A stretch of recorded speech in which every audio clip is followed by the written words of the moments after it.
जी देखिए इसके पहले अमेरिकी जो न्यूज़ चैनल्स हैं उन्होंने ही ये दिखाया है कि कितनी बार राष्ट्रपति ज़ेलेंस्की जो हैं उन्होंने अमेरिका को उनकी मदद के लिए थैंक यू बोला है। वो न सिर्फ़ अभी बल्कि जो बाइडेन के समय में भी लगातार वो थैंक यू बोलते रहे हैं। जेडी वेंस का जो एक रुख है यूक्रेन को लेकर वो ज़ाहिर है। अगर उनके पुराने ट्वीट्स देखें तो भी वो ये बताते रहे हैं कि यूक्रेन में क्या कुछ हो रहा है, इससे उनको कोई लेना-देना नहीं है। तो उनका एक अपना रवैया यूक्रेन की जंग को लेकर है और जैसा कि राष्ट्रपति ट्रंप भी कहते रहे हैं कि बीच में एक महासागर है, तो हमें क्या लेना-देना कि उस इलाके में, उस क्षेत्र में क्या हो रहा है। जहाँ तक ज़ेलेंस्की के नए ट्वीट का और उनके नए बयान की बात है, तो वो उन्होंने एक बार फिर से वही बात दोहराई है जो उन्होंने फॉक्स न्यूज़ के अपने इंटरव्यू में कही जब ये बहस हुई उसके बाद, उसके कुछ घंटों के बाद ही जो कुछ उन्होंने कहा। एक बात ज़ाहिर-सी है कि यूक्रेन को अमेरिका की ज़रूरत रहेगी क्योंकि जिस बड़ी तादाद में सैन्य सहायता अमेरिका की तरफ से मिलती रही है, हालाँकि उसको रोकने की बात ट्रंप कर चुके हैं, लेकिन उसके बाद भी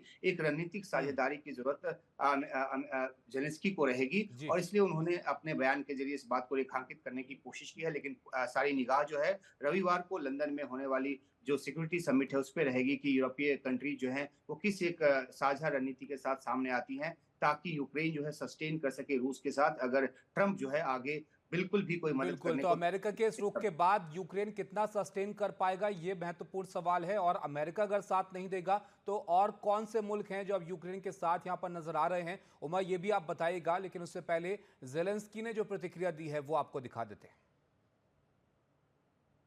Very thankful to Americans for all your support. You did a lot. I'm thankful to President Trump and to Congress bipartisan support. And I was always very thankful from all our people. You helped us a lot from the very beginning during 3 years of full-scale invasion. You helped us to survive. Uma, यहाँ पर कल जो बातचीत हुई उससे एक बात तो साफ है कि बाइडेन प्रशासन का जो रुख था, जो नजरिया था यूक्रेन को लेकर, उससे इत्तेफाक ट्रंप नहीं रखते हैं और वो चाहते हैं कि यहाँ पर अमेरिका का खर्च कम हो और ये युद्ध यहाँ पर थमे। लेकिन अमेरिका अगर हटता है तो और कौन से मुल्क हैं जो समर्थन में यूक्रेन के नजर आ रहे हैं? जी देखिए जो राष्ट्रपति ट्रंप जब से चुनकर आए हैं उन्होंने अपनी जो पॉलिसी है उसको उलटने की बात की है। जो बाइडेन जो थे उन्होंने अपनी पॉलिसी में ये रखा था कि रूस को पूरी तरह से अलग-थलग करना है दुनिया में और इसी तरह से सैंक्शंस और कैपिंग लगाकर उन्होंने इस बात को करने की कोशिश की। लेकिन उसके उलट ट्रंप जो हैं वो बिल्कुल एक उलट रवैया लेकर चल रहे हैं। अब जबकि अमेरिका साथ नहीं देने की बात कर चुका है और इस तरह की बहस हो चुकी है, तो सारा दारोमदार जैसा कि हम पहले भी बात कर रहे थे यूरोपियन देशों की तरफ से है।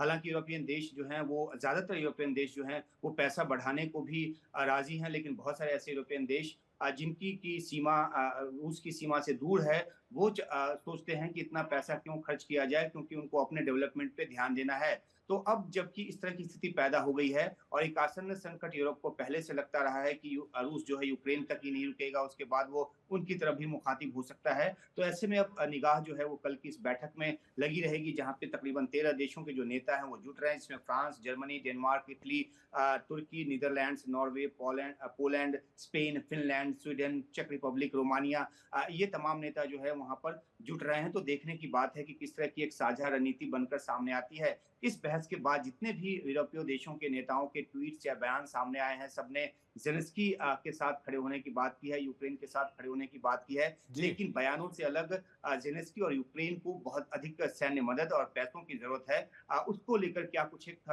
खाका बन पाता है, इस पर निगाह बनी रहेगी।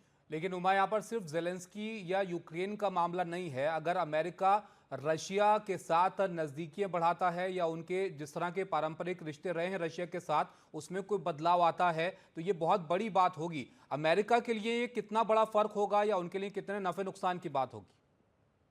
जी देखिए, फ़ौरी तौर पे ये तो लगता है कि वर्ल्ड ऑर्डर बदलने की कोशिश में ट्रंप लगे हुए हैं और जो अमेरिका रूस को एक अपना दुश्मन मानता रहा है और उस तरह से उसको चेक एंड बैलेंस करने की कोशिश करता रहा है, उसके साथ एक नई दोस्ती, एक नया संबंध बनाने को इच्छुक जो हैं, वो ट्रंप दिख रहे हैं। लेकिन इसके पीछे का एक खतरा ये भी नज़र आता है कि ट्रंप को बेशक इसमें फ़ौरी तौर पे फ़ायदा नज़र आ रहा हो कि मनमर्जी के तरीके से वो रूस को यूक्रेन के साथ एक समझौता करा दें और यूक्रेन को उसमें फ़ौरी तौर पे बहुत ज़्यादा नुकसान उठाना पड़े, ज़मीन उसकी चली जाए, नेटो वो ना ज्वाइन कर पाए। लेकिन लॉन्गर टर्म में दूरगामी परिणाम के तौर पे जानकार इस रूप में भी इसको देख रहे हैं कि इसको आगे चलकर रूस से एक बड़ी चुनौती अमेरिका को भी मिल सकती है। जैसे जी। कि जब सोवियत संघ था तो दो खेमे में दुनिया बटी हुई थी, तो एक मजबूत जो रूस है वो दूरगामी रूप में अमेरिका के भी हित में नहीं है। इस बात का अंदेशा भी जताया जा रहा है। हालाँकि ट्रंप अपना कार्यकाल तो पूरा करके 4 सालों में चले जाएँगे, लेकिन आगे आने वाले समय में अमेरिका को नए सिरे से रूस से हम्म। नई चुनौती देखनी पड़ेगी, और खासतौर पे तब जबकि यूरोप भी उस मजबूत हालत में नहीं होगा जिस तरह का रुख जिस तरह का रवैया लेकर जी, यूरोप के प्रति भी ट्रंप चल रहे हैं।